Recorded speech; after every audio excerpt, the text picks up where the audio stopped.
2017. Muy buenos días, bienvenidos a su programa Contacto Directo y buen inicio de año. Hágalo con optimismo y con energía. En esta primera semana de 2017, que es también la primera de la campaña electoral de acuerdo al calendario del CNE, comenzaremos la presentación de los 8 candidatos presidenciales. Hoy nuestra invitada es Cynthia Viteri, candidata a presidenta de la República por el Partido Social Cristiano. Empleo, seguridad social, impuestos, deuda, dolarización, corrupción, impunidad y reformas institucionales son los temas a tratar. Y también nos acompañará María José Carrión, asambleísta de Alianza País, presidenta de la Comisión de Fiscalización, redes de corrupción y actuación de la Fiscalía, juicios políticos al fiscal y al vicepresidente de la República. Lo examinaremos. El operativo Navidad de la Fiscalía relacionado con la red de corrupción en Petroecuador, en el que participaron 8 fiscales y 80 policías, puso en evidencia la celeridad y diligencia de que es capaz la Fiscalía. Alfredo, buenos días y también te deseamos un buen inicio de año.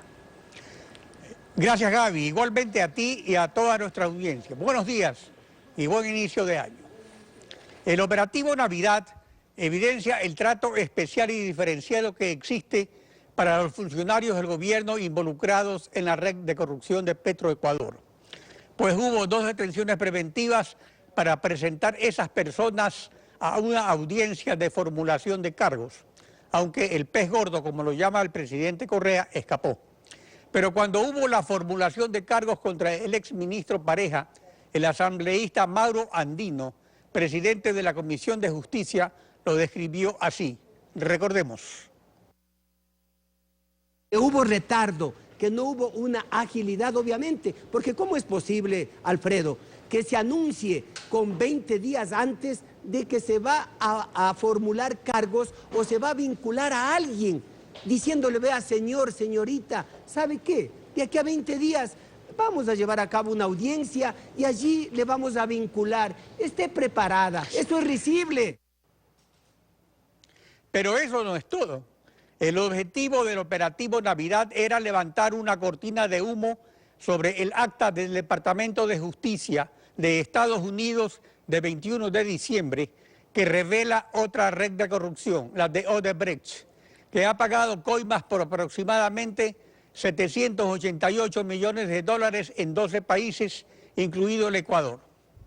En el párrafo 56 del acta aparece que en el Ecuador entre 2007 y 2016 se pagó más de 33.5 millones de dólares en coimas.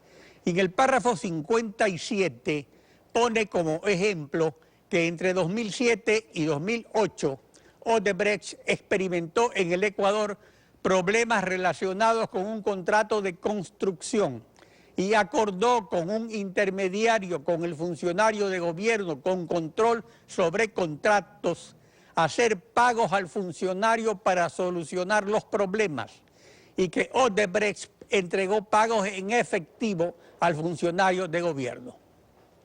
Es primordial señalar que esta acta de transacción con el Departamento de Justicia de Estados Unidos entre Odebrecht y Braskem, una asociación de Petrobras y Odebrecht, de acuerdo a la ley de Estados Unidos de prácticas corruptas en el extranjero, les permite a Odebrecht y Braskem seguir operando en Estados Unidos gracias al pago de una multa de 3.500 millones de dólares.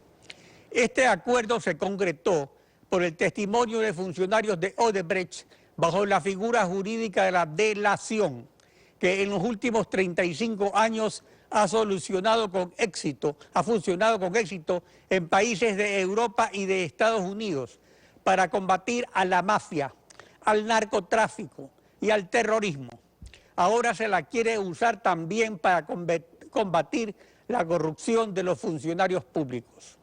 Así lo prevé también el Código Integral Penal del Ecuador, que en su artículo 493 dispone la concesión de beneficios de la cooperación eficaz que permita procesar a los integrantes de la cúpula de la organización delictiva. Esto es un mandato legal y una aspiración ciudadana que no admite cortinas de humo, o en su defecto, van a llevar al pueblo soberano a pronunciarse con su voto. actualidad, los protagonistas, el análisis y la información. En Contacto Directo.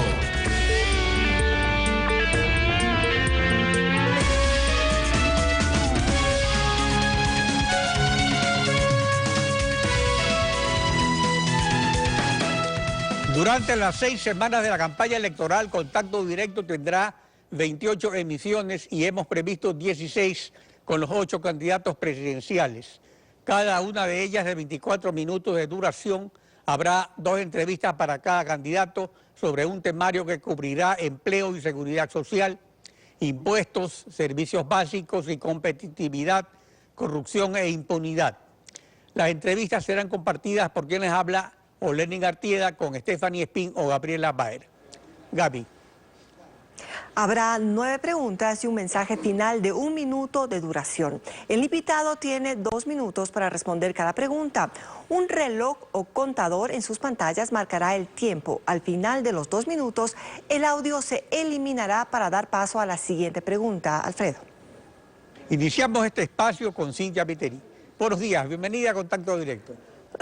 Buenos días, Alfredo, y antes de empezar la entrevista quiero desearles un feliz año tanto a usted como a las personas que me están escuchando hoy en sus hogares, y sobre todo la gratitud, porque al fin del año pasado nos colocaron como la primera opción dentro de la oposición en las preferencias electorales, con clara tendencia a crecer. El primer empleo, a ver, comencemos con la entrevista. El primer empleo generalmente se da en un régimen flexible en cuanto a horas de trabajo, remuneración, estabilidad, afiliación al Seguro Social, mientras quienes ya tienen un trabajo son titulares de derechos básicos garantizados. Yo creo que el primer trabajo de todos ha sido flexible. ¿Qué medidas de flexibilización laboral prevé para crear nuevos empleos? Primero, Alfredo, hay que destacar el por qué el desempleo y por qué el subempleo durante este gobierno. Primero, porque los costos de producción tanto de las empresas, pequeños, medianos o grandes negocios, subieron a tal punto, debido a los impuestos, al costo de la energía eléctrica y a la tramitología, que las empresas dejaron de vender porque sus productos eran caros. Por supuesto, la gente no compra. Eso significa que reducen costos. ¿Por dónde? Por personal. Ahora, ¿cómo revertimos esta situación para crear empleo? Sencillo, cambiando de modelo. ¿Cuál modelo? Vamos a reducir los costos de producción bajando y eliminando impuestos. ¿Como cuáles? El impuesto a la salida de capitales, que ha evitado que entren capitales, el anticipo de impuesto a la renta, que ha obligado a empresas a endeudarse para poderlo pagar, y también las salvaguardias o aranceles, que han encarecido los productos en el Ecuador, ya que la materia prima, los bienes de capital, los insumos, vienen del exterior. Eso, entre otros, como el de la plusvalía, si es que se aprueba el de la herencia, el impuesto a la tierra, el impuesto a las cocinas de gas o el impuesto verde, que se lo aplica justamente a la gente de menos recursos porque sus vehículos están más viejos. Al reducir impuestos y al bajar el costo de la energía eléctrica, porque en este momento estamos vendiendo a Colombia más cara la energía que lo que le cobramos a los hogares y a las empresas y a los negocios ecuatorianos. Vamos también a reducir los costos y el tiempo de la tramitología, y así bajaremos los costos de producción y podremos subir los salarios, porque solo subiendo los salarios vamos a reactivar la economía en este país. La gente con plata en el bolsillo puede comprar. Las empresas que venden crecen y contratan a nuevos empleados. La gente recuperará el empleo perdido. Y los que no han tenido un empleo podrán obtenerlo sin importar la edad, que ese es otro de los componentes. Bueno, se terminó el tiempo, pero no me contestó la pregunta respecto a las medidas de flexibilización laboral. Sí, le añado bueno, en la siguiente pregunta. Vamos a la segunda pregunta. Las reformas al IES de la Revolución Ciudadana han eliminado el aporte estatal anual del 40% al Fondo de Pensiones. Han trasladado al Fondo de Salud recursos del Fondo de Pensiones. Han convertido al IES en dependencia del Ejecutivo y han reformado la seguridad social de Fuerzas Armadas y Policía. Entre las medidas que propone para la sostenibilidad de la seguridad social, ¿tiene previsto subir los aportes de trabajadores y empleadores? Su pregunta es absolutamente negativa desde el principio. Pasa por un ajuste a las personas y eso no vamos a hacer. Primero un paréntesis y me voy a tomar unos segundos de esta pregunta. Usted me hablaba del contrato por horas. En efecto, la gente tiene que tener la libertad para trabajar por horas. Las madres de familia o los jóvenes deben de tener la libertad para trabajar las horas que ellos quieren trabajar y dedicar el resto del tiempo al estudio o a cuidar a sus hijos. Ahora paso a lo del seguro social. Empezaremos por una ley que prohíba a cualquier gobierno, el nuestro y a los siguientes, a tomar un solo centavo a cualquier título de la seguridad social. Segundo, sacaremos del directorio al Estado como representante del mismo y por otro lado reconoceremos la deuda de aproximadamente 11.000 millones que el Estado mantiene con el Seguro Social y estableceremos un plan de pago. No vamos a subir los aportes, por ahí no pasa las reformas a la seguridad social. Pasan por reconocer además los 2.000 millones que el Estado le debe por conceptos de salud, de jubilados, de enfermos catastróficos, con cáncer, con SIDA, hijos de los afiliados. Pasa por proteger los dineros de los afiliados a través de leyes como la que le acabo de mencionar y a través de reconocer deuda del Estado y empezar con un plan para pagarla. La carga tributaria que soportan los emprendimientos privados, pequeños, medianos y grandes, resta competitividad a la economía ecuatoriana, afectando a la producción, al empleo, al consumo y al rendimiento de impuestos a la renta e IVA, que constituyen el 80% de la recaudación tributaria. ¿Qué cambios concretamente propone al régimen tributario, especialmente sobre impuestos a la renta e IVA? Primero, una sola reforma en 4 años de gobierno en materia tributaria. Una sola, para generar confianza y seguridad, para que aquí vengan a invertir y no se les cambie las reglas de juego a mitad de camino. Esa reforma será para eliminar y bajar impuestos. Le mencioné varios de los que vamos a eliminar y a bajar.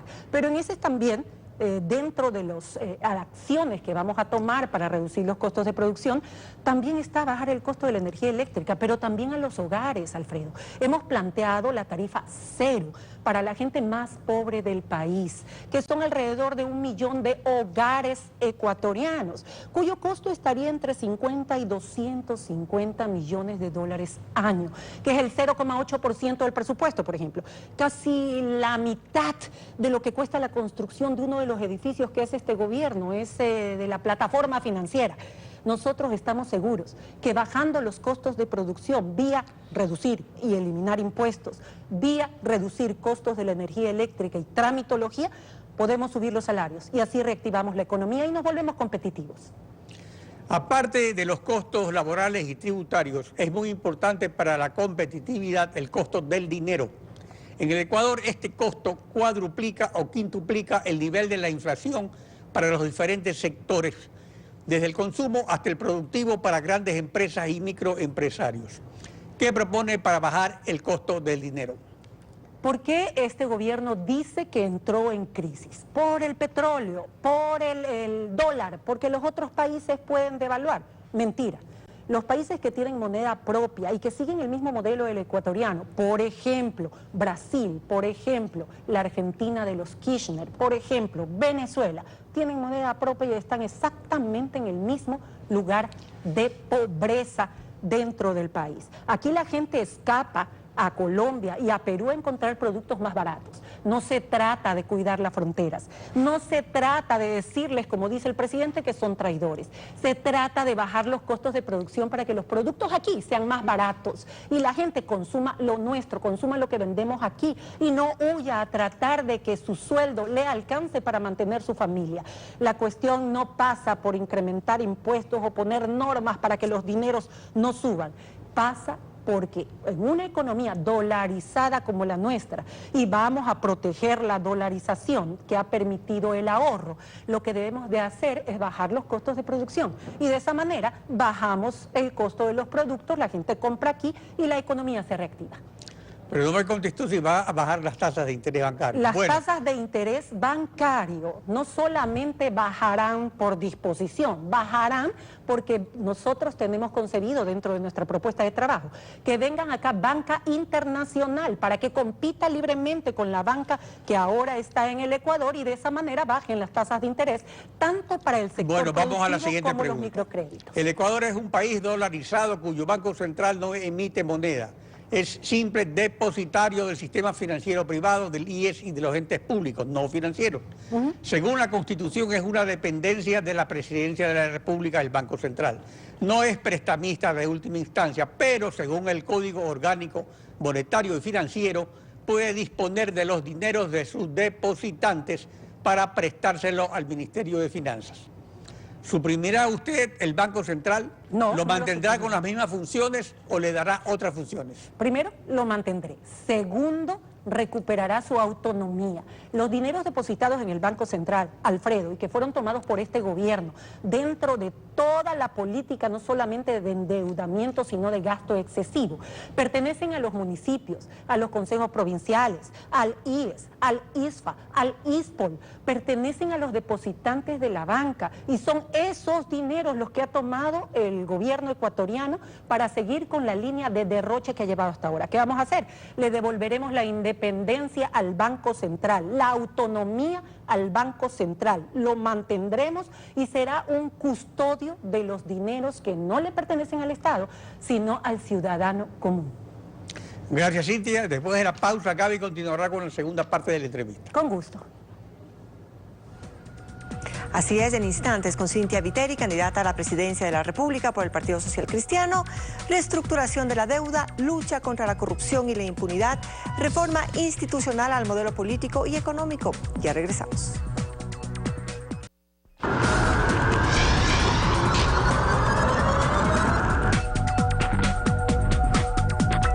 Seguimos la entrevista con Cynthia Viteri, candidata presidencial del Partido Social Cristiano. De mi parte, buenos días, candidata. Con gusto. En la economía nacional, otro elemento que pesa mucho es la deuda pública, no tanto como porcentaje del PIB. Más importante es el servicio de los intereses de la deuda como porcentaje del presupuesto del Estado. Una deuda a corto plazo y con altas tasas de interés se come los ingresos tributarios y termina afectando a los servicios básicos de salud y educación. ¿Qué plan tiene para reestructurar la deuda? Lo que se destina dentro del presupuesto general del Estado al servicio de la deuda es superior a lo que se destina en educación y salud juntos. Nosotros vamos a crear una comisión dedicada a la reestructuración de la deuda, sobre todo en lo que tiene que ver con la colocación de bonos en el mercado internacional a intereses de chulco. Solo se logra eso bajando el riesgo país con un programa económico serio que genere confianza. También vamos a revisar todos los convenios firmados con China para averiguar cuáles garantías se dieron, cuáles son los intereses, bajo qué condiciones, a qué plazo, ya que eso es un misterio total. Y también entraremos en la renegociación de la misma. Es decir, por un lado vamos a cambiar deuda cara por deuda barata y por otro lado vamos a renegociar todos los convenios que están relacionados con China, que en este momento son un misterio. De ahí existen también las deudas contraídas con los multilaterales, como la CAF, como el BID, como el Banco Mundial, y también las que se han contraído de gobierno a gobierno. Definitivamente vamos a liberar recursos dentro del presupuesto para destinarlo a lo prioritario, la salud y la educación. Es decir, ¿acudiría también como alternativa a los organismos multilaterales a una nueva deuda con el Fondo Monetario Internacional? Nunca.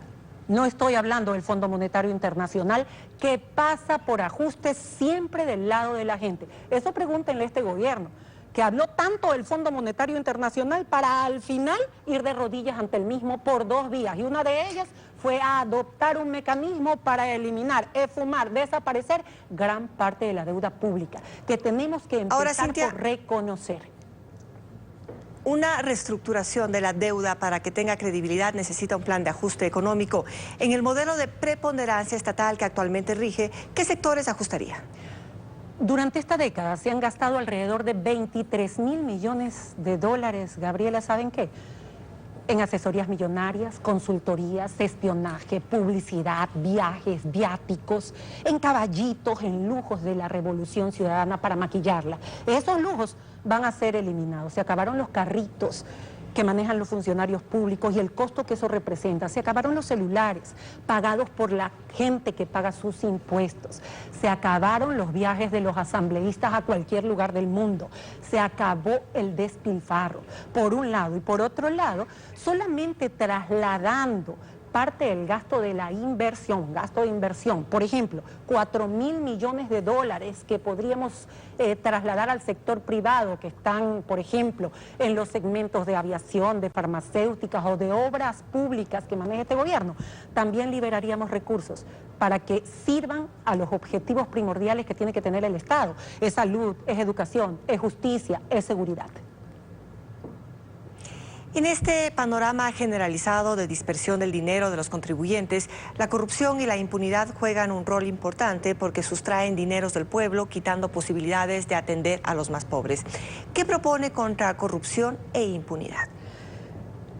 Este gobierno tiene funcionarios corruptos y corruptores y fueron planeando el colchón desde el inicio de su mandato. ¿Recuerda usted?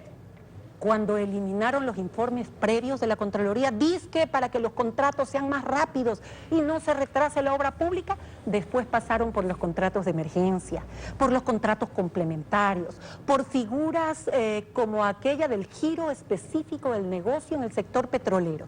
Y para que al final, obras que empezaron con un precio de 170 millones, como la refinería de Esmeraldas, termine con 2.200 millones y un escándalo a nivel internacional.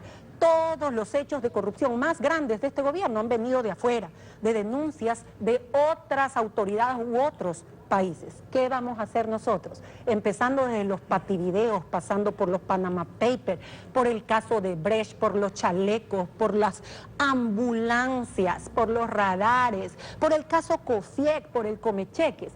Cada uno involucrado en un acto de gobierno irá a la cárcel. Si es Correa, a la cárcel. Si es Glass, a la cárcel. Si es alguien de cualquier otro partido político, a la cárcel.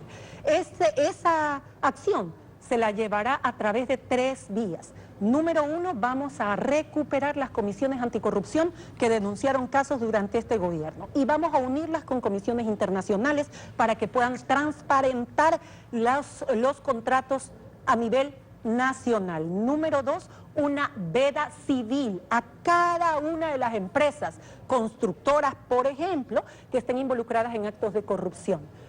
Y por último, un señalamiento específico de cada uno de los involucrados. Aquí no me vengan con que están los 40 ladrones y le falta el rostro a Alibaba. Alibaba dará el rostro aquí, en Bélgica, en China o en España. Y justamente en cuanto a corrupción e impunidad, justamente le decía que en cuanto a corrupción e impunidad, la disfuncionalidad del sistema vigente es evidente cuando la función ejecutiva ha asumido competencias de investigación y judicialización que no le corresponden. Y tampoco se ejerce la facultad de control político de la Asamblea Nacional sobre otras funciones del Estado. ¿Cuál es su propuesta para restablecer la funcionalidad de las instituciones democráticas? Primero, la propuesta a través de la Asamblea Nacional no depende de una persona, depende de la voluntad de todos los ecuatorianos que me están escuchando. ¿Quieren una asamblea que fiscalice? Voten por un grupo que permanentemente durante 10 años combatió este gobierno en actos de corrupción y en temas que estaban relacionados con el menoscabo de sus derechos. En segundo lugar, una justicia independiente, no a través de sabatinas donde se dice quién está libre y quién no. En tercer lugar, dejar de visitar a los corruptos en la cárcel. Recuerde lo que hizo este presidente en el caso Cofiec o en el caso del Comecheque. Ahora pasan de llamar errores de buena fe cuando se tratan de 41 millones de dólares o de pillerías cuando se tratan de 800.000 dólares, o ahora último el nuevo calificativo, propinita de 33,5 millones de dólares en el caso Odebrecht. Si esa es la propina, imagínese hasta dónde asciende el soborno. Y quien lo calificó de propinita fue el presidente de la República. Por otro lado, usted propone una consulta popular para reformar la Constitución. Estas consultas tienen un trámite especial de acuerdo a la Constitución. Por lo tanto, solo resultaría viable violando la Constitución. Además, la consulta no ocupa un lugar importante entre sus ofertas. ¿Piensa continuar con el mismo modelo actual? Para nada, Gabriela. Nuestra propuesta está encaminada no solamente a poner en orden las cuentas públicas, a recuperar el empleo perdido y a generar nuevas plazas de empleo. Está encaminada también a recuperar la democracia y la independencia de poderes en este país. Y eso se logra solamente a través de una consulta popular. Menos tiempo, menos dinero, la voluntad popular y el ejercicio inmediato de la misma. Si usted me habla que esa consulta va a encontrar un escollo dentro de una corte constitucional que es del gobierno, también le podría decir que cualquier propuesta respecto de una Asamblea Nacional Constituyente también la va a encontrar. Aquí el soberano es el pueblo. Y luego de que ganemos como gobierno, tendremos toda la legitimidad, el apoyo y la fuerza para que esa comisión o esa corte, que se ha convertido en una comisión del gobierno constitucional, apruebe y no le va a quedar otra, una consulta popular directa para cambiar y para devolver la independencia a los organismos de control y restituir figuras como los informes previos que debe dar Contraloría para evitar los hechos de corrupción que han escandalizado a todo el país. Y para finalizar, denos un mensaje de 1 minuto a la ciudadanía. Bueno, es un mensaje sí corto, Gabriela. Yo gobernaré con los principios y valores que me enseñaron mis padres, con honestidad, con rectitud, con honorabilidad, con lealtad, con solidaridad. Soy una mujer absolutamente limpia y puedo mirar cara a cara a los ojos de mis hijos, como ahora los puedo mirar a ustedes, los ecuatorianos, que ya están cansados. Conmigo podrán tener una oportunidad y una esperanza. Dejaremos atrás esa concepción de este gobierno de que somos esclavos para trabajar y que ellos se lo roben todo. Ya hemos sobrevivido a piratas, a incendios, a lamentables terremotos, a tiranías y a ladrones. Y esta vez no será una excepción. Agradecemos a Cintia Viteri por su participación aquí en Contacto por la Directo. oportunidad. En breve, María José Carrión, asambleísta de Alianza País, presidenta de la Comisión de Fiscalización. Redes de corrupción y actuación de la Fiscalía, juicios políticos al fiscal y al vicepresidente de la República. Ya regresamos.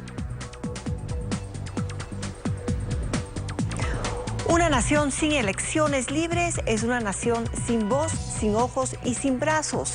Lo dijo Octavio Paz, Premio Nobel de Literatura 1990.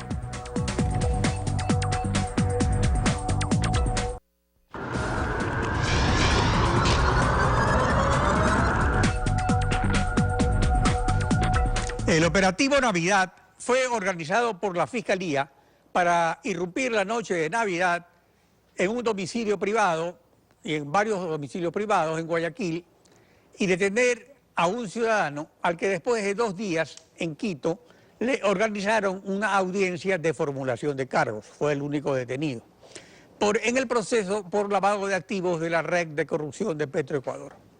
Mientras al exministro Pareja, implicado en esa red de corrupción, le notificaron públicamente 3 semanas antes que debía concurrir a la audiencia de formulación de cargos y consecuentemente nunca compareció a la audiencia.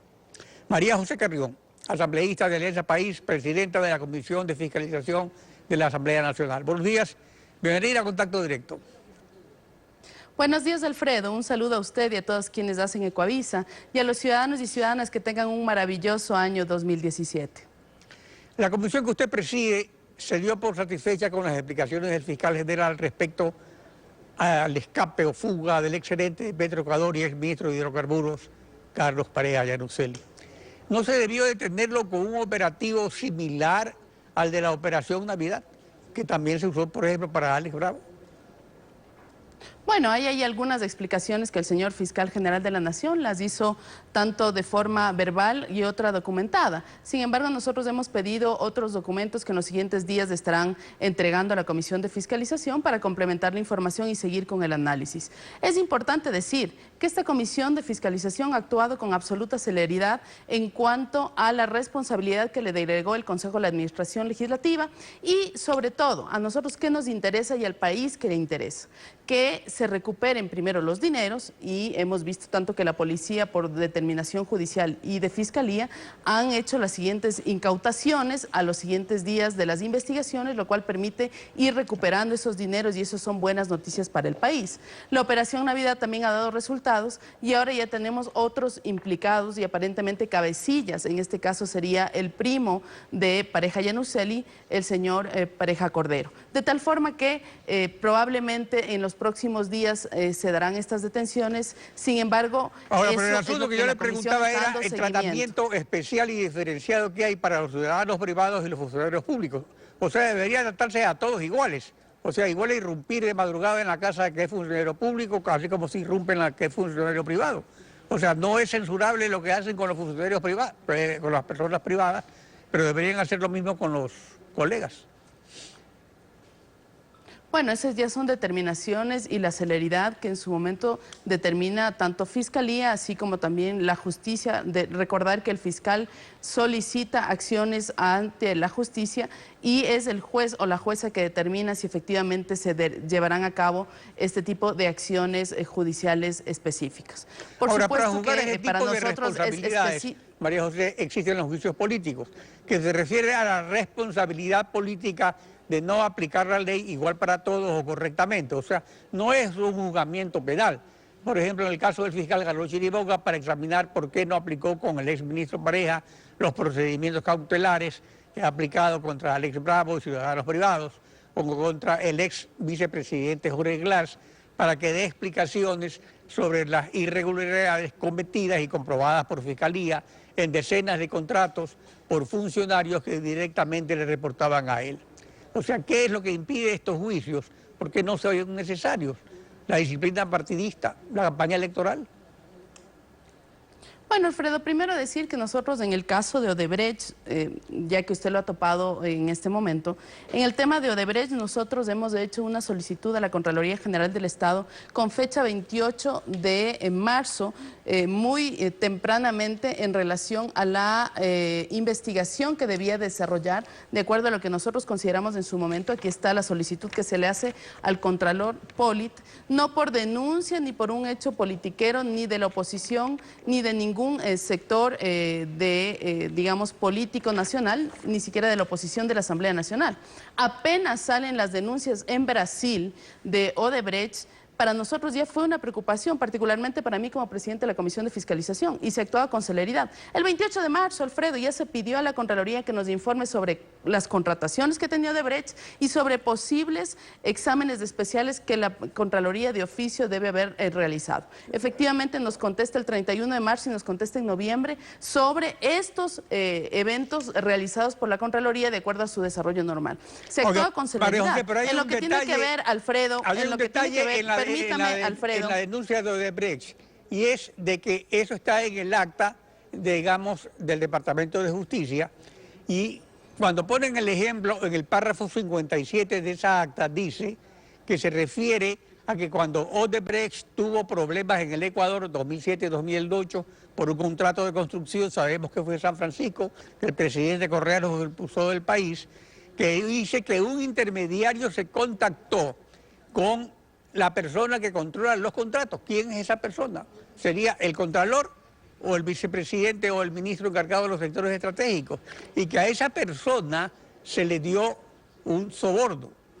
Eso es un asunto que se debería investigar concretamente. Claro, y es absolutamente, ya, pero ¿por qué supuesto, Alfredo, determinadamente lo que usted dice es fundamental. Por eso es que fíjese que nosotros no hemos esperado que el Departamento de Justicia de Estados Unidos, ni en la declaración pública que está colgada en la página web de la Embajada estadounidense en el Ecuador, diga esto. Hemos enviado, y esto es claro, el 28 de marzo del 2016, apenas salieron las denuncias en Brasil sobre posibles vinculaciones y actos de corrupción de Odebrecht, hemos enviado a la Contraloría para los exámenes especiales que se nos remitan.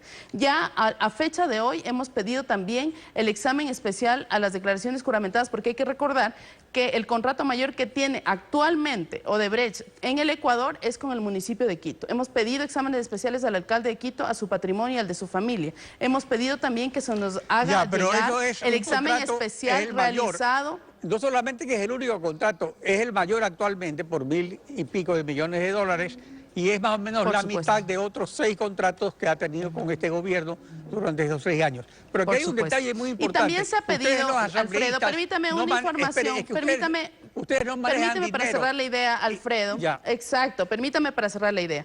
Eso es una de las partes que se ha pedido, pero también se pidió que nos entregue de los 27 y de los 6 últimos contratos que tiene con el Estado.